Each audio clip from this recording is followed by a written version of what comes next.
How is Ding Liren's form right now? With the World Championship looming in the air, how is the current world champion doing?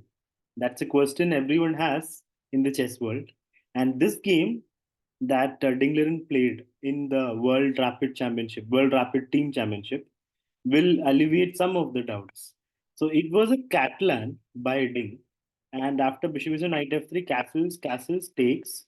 Hans decided to play b5, not to hold on to the pawn, but to give it back, but for developing the bishop.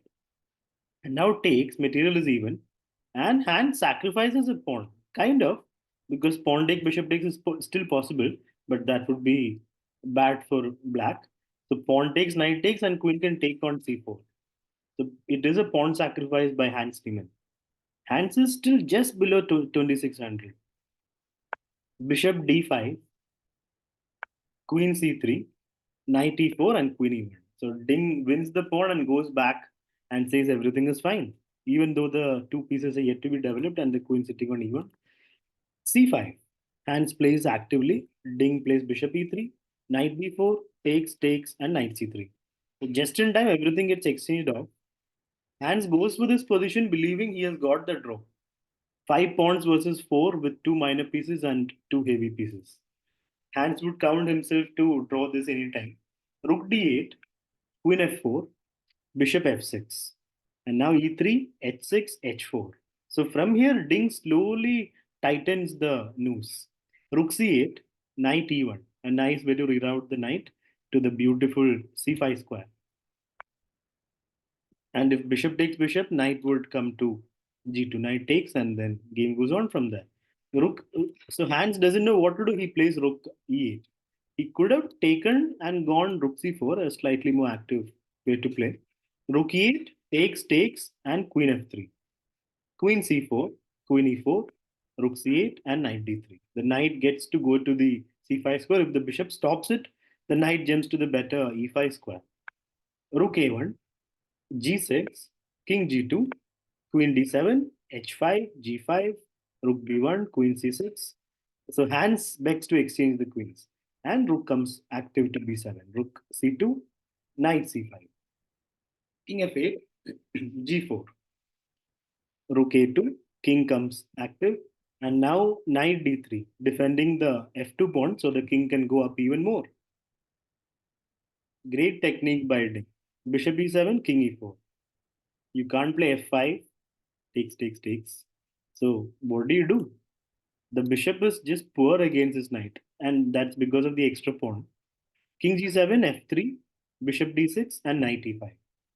Exchanging here wouldn't be ideal. The pawn is going to run, and the king is very active now. So Ding is in no hurry. Knight e5, rook moves. Knight c6, rook moves. d5 at the right moment.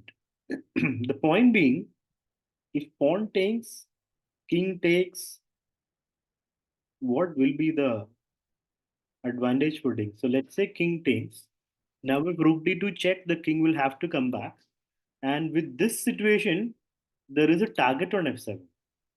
And you can't defend it with the bishop. So rook will have to go back. If knight e5, rook b7 happens, either you'll have to exchange or you'll have to go back before the rook comes. So that is why the position is still really good for Ding. Like it's winning.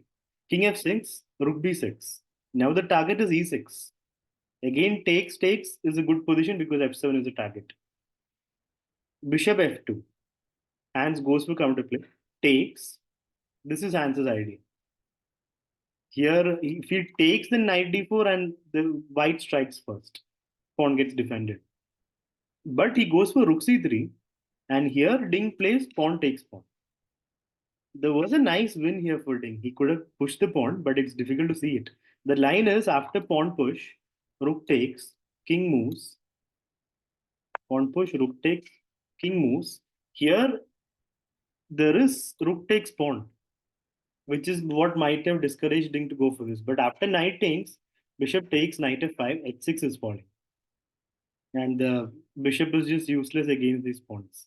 So you can't calculate that far this fast with 1 minute on the clock. So Ding goes for pawn takes, king, rook takes, king moves, and king takes. Still one extra pawn, but the knight is still more active. Rook check, king moves, and the king goes to c4. Both of them are in 1 minute on the clock, and rook g6, and knight f7. F3 might fall after, let's say, rook f1. No, he plays rook d4, and after king moves rook f4, but h6 falls first, and after rook takes is knight f5. The h pawn is passed and very fast. And here the position is hopeless, and that's where Hans Niemann resigns. So one extra pawn taken from the opening was carried over till the endgame by Ding, and with excellent technique, he converted the advantage.